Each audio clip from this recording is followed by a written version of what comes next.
오늘 저는 선교적 삶에 감사합니다라는 제목으로 말씀 나누겠습니다. 우리 예수 믿는 사람들이 내 삶의 자리에 대해서 어떻게 하면 선교사적인 역할, 선교적 삶을 살아낼 수 있을까? 두 가지를 말씀드릴게요. 첫 번째는요, 삶의 자리에, 내가 이동하는 이 공간 자리에 필요한 기본이 있습니다. 기본을 지켜야 된다는 것입니다. 우리가 기독교인들이 선교적 삶을 살아내야 된다는 것은 다시 말하면은 십자가로 돌아가는 것입니다. 예수 그리스도 십자가 앞에 무릎 꿇고 기도하고 주의 음성을 듣고 다시 초대교회 성도들 것처럼 하나님을 의에 줄이고 목이 마르며 앙망하는 것이 기본으로 돌아가는 것입니다. 삶의 자리에 필요한 것은요, 다시 본질을 찾아가는 것입니다. 기본이 흔들리면 안 됩니다. 우리 크리스찬들에게서 제일 중요한 건 삶이에요. 내 삶의 자리에서 기본기가 회복될지어다. 어떤 교회 가요? 예배 드릴 때 말씀도 좋고 찬양도 뜨겁고 성령 충만합니다. 그런데 이웃까지 잘 섬깁니다. 쌀도 나눠주고 라면도 나눠주고 외대에 올라가서 집회를 하는데 성도 한 사람 한 사람들의 선교적 삶, 다시 말해서 크리스찬의 도덕성이 떨어진다면 그 교회는 다 같이 어려움에 빠질 수 있다는 것이죠. 두 번째는요, 저와 여러분들의 삶의 자리가 예배의 자리가 되었으면 참 좋겠습니다. 시편에 보면은 하나님은 찬양 중에 거하신다고 말씀하시는데, 찬양 중에 거한다는 것은 원래 의미가 내가 하나님을 찬양하면 하나님의 보좌가 그 가운데 임재한다는 것입니다. 집에서 하나님을 찬양하면 우리 집에 하나님의 보좌가 임재하시는 거고요. 저와 여러분들이 직장에서 힘들고 어려울 때 나지막하게 주의 보혈 능력이 있도다 찬양하면 그 힘든 자리에 우리 성령님이 임재해 주셔서 위로한다는 것입니다. 그건 두 번째입니다.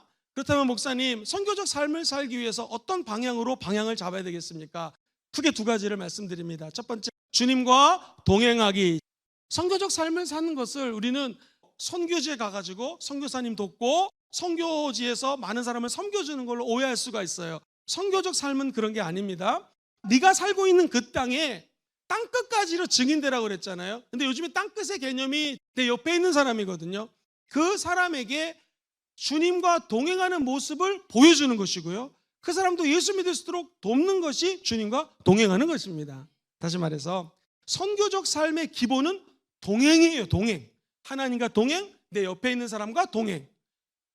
주님과 함께 걷는 것이고 함께 있는 사람들과 함께 걸어주는 것이 바로 선교적 삶이라는 것입니다. 두 번째입니다.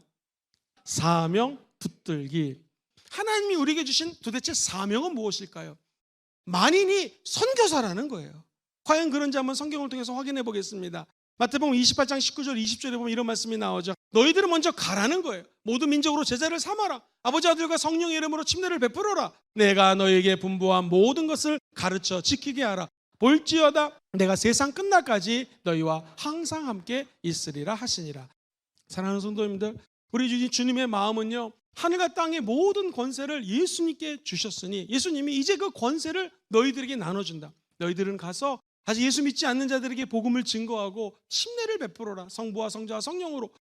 말씀을 정리하겠습니다. 이 삶의 자리에서 선교적 삶은 어떤 의미가 있습니까? 기본을 지키면 됩니다. 두 번째, 삶의 자리가 예배 자리가 되면 됩니다. 선교적 삶을 살기 위해서는 두 가지 구체적인 방향이 있다면 무엇입니까? 첫 번째, 주님과 동행하십시오. 두 번째, 우리에게 주신 사명 붙들기를 주의 이름으로 축원드립니다. 가장 큰 사명은 복음 전파의 사명인 줄 믿습니다.